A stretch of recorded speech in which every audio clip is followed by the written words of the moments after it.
Hello दोस्तों, कैसे हो आप सब। MH370 ये नाम एविएशन इंडस्ट्रीज़ के लिए आज भी एक पहेली है। 8 मार्च 2022 को मलेशिया एयरलाइन की फ़्लाइट MH370 को खोए हुए 8 साल हो गए, पर आज तक कोई नहीं जान पाया कि उस रात इस फ्लाइट के साथ हुआ क्या। मलेशिया एयरलाइन की फ़्लाइट MH370 कुआलालंपुर मलेशिया से बीजिंग चाइना के बीच उड़ने वाली एक डेली फ़्लाइट है, जो सुबह 12:42 पे कुआलालंपुर इंटरनेशनल एयरपोर्ट से उड़कर सुबह 6:30 पे बीजिंग एयरपोर्ट पहुंचती है। 8 मार्च 2014 को रोज़ की तरह MH370 बीजिंग जाने के लिए तैयार हो रही थी। MH370 11 साल पुरानी एक बोइंग 777 फ्लाइट है, जिसके कैप्टन ज़हारी अहमद शाह और फर्स्ट ऑफिसर फ़रीक अब्दुल हमीद थे। इसके अलावा फ़्लाइट में 10 क्रू मेंबर्स और 227 पैसेंजर्स थे। 12:42 पे फ़्लाइट कुआलालंपुर एयरपोर्ट से टेक ऑफ कर गई। एयर ट्रैफिक कंट्रोल ने तुरंत ही फ़्लाइट को पहले 18,000 फीट फिर 35,000 फीट हाइट पे जाने के लिए क्लियर कर दिया। 1:06 पे आखिरी बार फ़्लाइट के ऑटोमेटेड सिस्टम ने अपनी पोजीशन के बारे में कुआलालंपुर एयर ट्रैफिक कंट्रोल को रिपोर्ट भेजी। सब कुछ नॉर्मल चल रहा था। 1:18 पे ATC ने फ़्लाइट 370 को हो ची मिन वियतनाम ATC को कांटेक्ट करने को कहा, क्योंकि 370 कुआलालंपुर एयर स्पेस से निकलकर हो ची मिन एयर स्पेस में एंटर होने वाली थी, जिसके जवाब में 370 के कैप्टन ज़हारी अहमद शाह ने कहा, Malaysian 370 contact Ho Chi Minh 120.9. इस कम्युनिकेशन के 3 मिनट बाद ही 1:21 पे फ़्लाइट 370 कुआलालंपुर रडार स्क्रीन से गायब हो गई। ATC को लगा फ़्लाइट हो ची मिन एयर स्पेस में एंटर कर गई होगी, इसलिए हमारे रडार स्क्रीन से गायब हो गई। उधर कुछ देर के लिए हो ची मिन के रडार स्क्रीन पे फ़्लाइट 370 दिखाई दी, फिर वहाँ से भी गायब हो गई, जिसका मतलब था कि फ़्लाइट के ट्रांसपोंडर्स ने काम करना बंद कर दिया।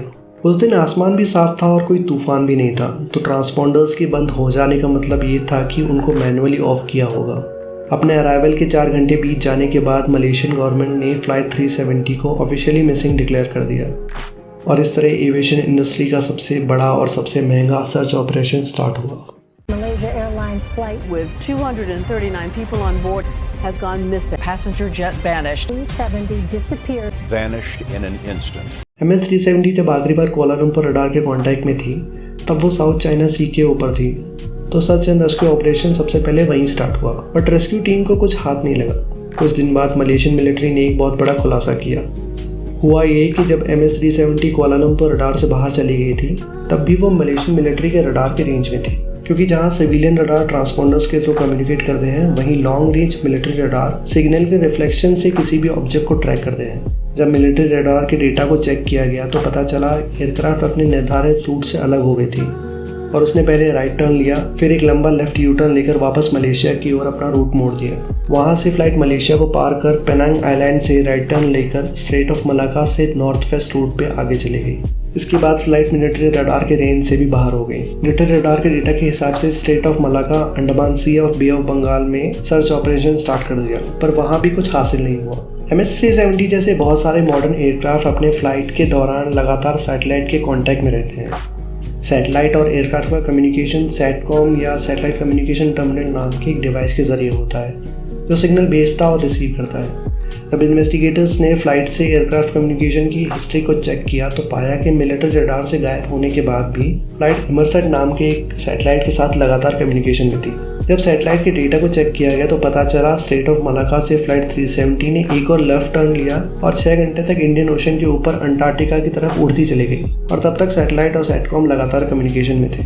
इस दौरान ATC ने फ्लाइट के कॉकपिट को 2 बार फ़ोन मिलाया, पर दोनों बार किसी ने फ़ोन नहीं उठाया। फ्लाइट ने सैटेलाइट के साथ 7 बार कांटेक्ट किया, जिसकी वजह से 7 पॉसिबल लोकेशंस के 7 रंग मिले। ज़्यादातर कम्युनिकेशंस में इन्वेस्टिगेटर को लॉग ऑफ, लॉगिंग के अलावा कुछ खास डेटा नहीं मिला। उन्होंने सिग्नल के सेंड और रिसीव होने की टाइमिंग को मेजर कर और फ्यूल कंजम्पशन और दूसरे फैक्टर्स को ध्यान में रखकर फ्लाइट पाथ एनालिसिस किया तो पाया कि आखिरी बार ट्रांसमिशन इंडियन ओशन के ऊपर एक आर्क से आया था, जिसको बाद में 7th आर्क के नाम से बुलाने लगे। इस डेटा के मिलते ही 7th आर्क की तरफ सर्च ऑपरेशन को शिफ्ट किया, जिसकी कमान ऑस्ट्रेलियन गवर्नमेंट ने संभाली, क्योंकि इंडियन ओशन का वो हिस्सा ऑस्ट्रेलियन जुरिसडिक्शन के अंडर आता है।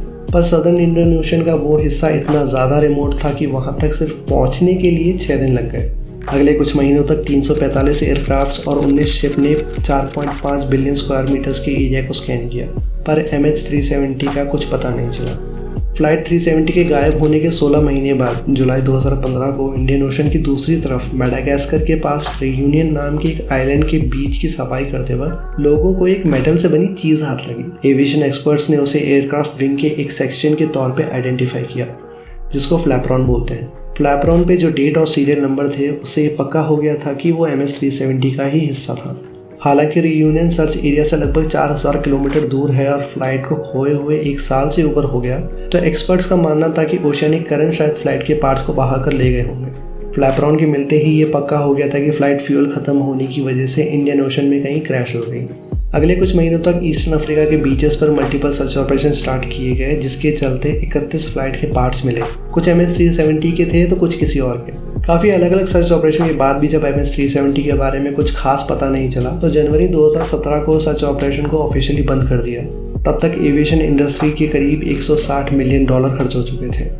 आगे चलकर सर्च ऑपरेशन का जिम्मा एक अमेरिकन कंपनी ओशन इन्फिनिटी ने लिया। उनके पास मॉडर्न सोनार सिस्टम्स और अंडर वाटर सर्च ऑपरेशन के इक्विपमेंट्स थे, पर इन सब के बावजूद भी 1 साल तक ढूंढने के बाद उनके हाथ भी कुछ नहीं लगा। MS-370 के क्रैश को लेकर कई थ्योरीज सामने आई, जैसे फ्लाइट में 2 पैसेंजर्स ऐसे थे जो चुराए हुए पासपोर्ट से ट्रैवल कर रहे थे, जिसके चलते प्लेन के हाईजैक होने की संभावना सामने आई। बट इंटरपोल के इन्वेस्टिगेशन में इन दोनों का किसी भी आतंकी ग्रुप से ताल्लुक होना साबित नहीं हो पाया, बल्कि ये दोनों अपने देश से भागकर चाइना में शरण लेने के लिए जा रहे थे। कुछ लोग मानते हैं फ्लाइट इंडिया के ऊपर से होकर कजाकिस्तान में कहीं चली गई, जहाँ उसको ट्रैक करना मुश्किल है। और कुछ मानते हैं फ्लाइट को एलियंस ने अगवा कर लिया या फ्लाइट ब्लैक होल में समा गई। कुछ की माने तो इंडियन ओशन में अमेरिकन नेवल बेस ने फ्लाइट को मार गिराया और सैटेलाइट के साथ छेड़छाड़ कर डेटा को करप्ट कर दिया, ताकि असलियत किसी के सामने ना आए। कुछ इंडिपेंडेंट इन्वेस्टिगेटर्स मानते हैं कि फ्लाइट को ज़मीन से ही किसी ने रिमोटली हाईजैक कर लिया होगा, पर बोइंग ने इस थ्योरी को सिरे से ये कहकर खारिज कर दिया कि एयरक्राफ्ट को रिमोटली ऑपरेट नहीं किया जा सकता।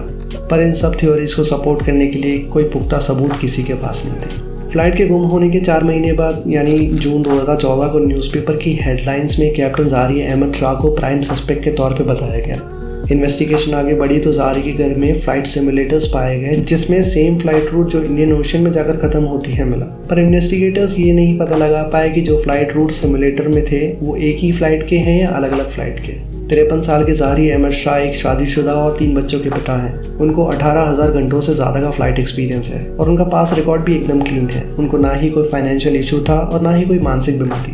पर फिर भी कुछ लोग मानते हैं कि ज़ाहरी डेमोक्रेटिक अपोजिशन लीडर के काफ़ी बड़े फॉलोवर थे और फ्लाइट से चंद घंटे पहले अनवर इब्राहिम को 5 साल का आजीवन कारावास मिला, जिससे ज़ाहरी का मानसिक संतुलन बिगड़ गया और उन्होंने फ्लाइट को हाईजैक कर लिया। पर हर तरीके से ज़ाहरी एक इज्जतदार और एविएशन को लेकर एक पैशनेट पायलट थे, जिनका अपना एक यूट्यूब चैनल भी था जहां वो एविएशन के बारे में जानकारी शेयर करते थे। फरीक अब्दुल हमीद एक 27 साल के शादीशुदा नौजवान थे जिन्होंने एक पायलट से ही शादी करी। उनको 3000 घंटों से ज़्यादा का फ्लाइट एक्सपीरियंस था। ज़ाहरी की तरह इनका रिकॉर्ड भी एकदम साफ था और इनको भी कोई फाइनेंशियल इशू या मानसिक बीमारी नहीं थी। फैमिली मेम्बर्स और कलीग से पूछताछ करने पर पता चला कि ज़ाहरी और फरीक के बीच में कोई झगड़ा भी नहीं था। जितनी भी थ्योरी सामने आई उन सब में से सिर्फ एक ही थ्योरी ऐसी है जिस पे भरोसा किया जा सकता था। इस थ्योरी के हिसाब से हो सकता है टेक ऑफ करने के आधे घंटे बाद ही फ्लाइट में किसी तरीके का शॉर्ट सर्किट हुआ होगा।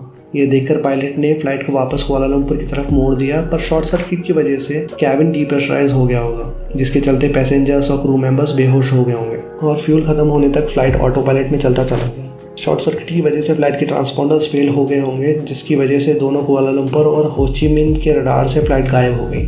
हाल ही में हुई डेवलपमेंट्स को देखकर लगता है कि फाइनली MS-370 के रहस्य के ऊपर से पर्दा हट सकता है। रिचर्ड गॉडफ्री नाम के एक रिटायर्ड एरोस्पेस इंजीनियर और फिजिसिस्ट हैं, जिनका मानना है कि उन्होंने फ्लाइट 370 को ढूंढ लिया है। रिचर्ड गॉडफ्री कहते हैं विस्पर यानी वीक सिग्नल प्रोपेगेंडा रिपोर्टर की मदद से MS-370 की एग्जैक्ट लोकेशन उन्होंने पता लगा लिया है। अब विस्पर या वीक सिग्नल प्रोपेगेंडा रिपोर्टर क्या है? दरअसल विस्पर एक ऐसा प्रोग्राम है जिसको नोबेल प्राइज विनर जो टेलर ने डेवलप किया है। विस्पर की मदद से लोग एक दूसरे से रेडियो फ्रीक्वेंसी पर मैसेजेस या इन्फॉर्मेशन भेजते हैं या रिसीव करते हैं, वो भी बिना इंटरनेट और सेलफोन टावर के। इसको आप एक तरीके से वॉकी टॉकी के तौर पर समझ सकते हैं, पर विस्पर में सेंडर और रिसीवर कई हज़ार किलोमीटर दूर बैठे होते हैं। हालांकि ये मैं बहुत सिंपल टर्म में समझा रहा हूँ, बट इसका एक्चुअल डेफिनेशन काफ़ी ज़्यादा कॉम्प्लिकेटेड है। तो रिचर्ड गॉडफ्री कहते हैं कि विस्पर रेडियो फ्रीक्वेंसीज दुनिया भर में फैली हुई है। जब भी कोई इस फ्रीक्वेंसी को क्रॉस करता है तो उस फ्रीक्वेंसी ट्रांसमिशन में एक डिस्टॉर्शन या रुकावट आ जाती है। गॉडफ्री ने एक सॉफ्टवेयर डेवलप किया है जिसको global detection and tracking any aircraft anywhere any time बोलते हैं। ये विस्पर डेटाबेस हिस्ट्री को पढ़कर किसी भी एयरक्राफ्ट की एग्जैक्ट लोकेशन बता सकता है। गॉडफ्री के हिसाब से MS-370 जिस दिन गायब हुई उस दिन भी वो विस्पर फ्रीक्वेंसी के ऊपर से गुजरी थी और last frequency distortion 7th arc के ऊपर ही थी।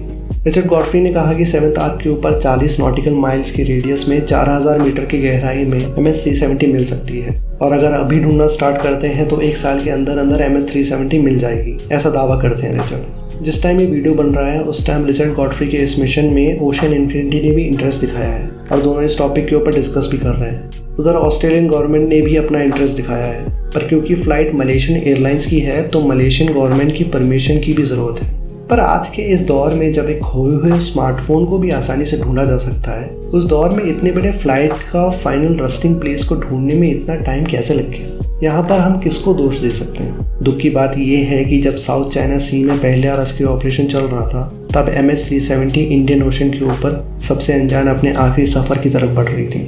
रिचर्ड गॉडफ्री जैसे लोग फ्लाइट में सवार पैसेंजर्स के परिवार के लिए एक उम्मीद की किरण बनकर सामने आए हैं, पर फिर भी इस पूरे इंसिडेंट में कुछ सवालों के जवाब आज भी अधूरे हैं। जैसे जब प्लेन के ट्रांसपोंडर्स फेल हो गए थे तब कोई एक्शन क्यों नहीं लिया गया?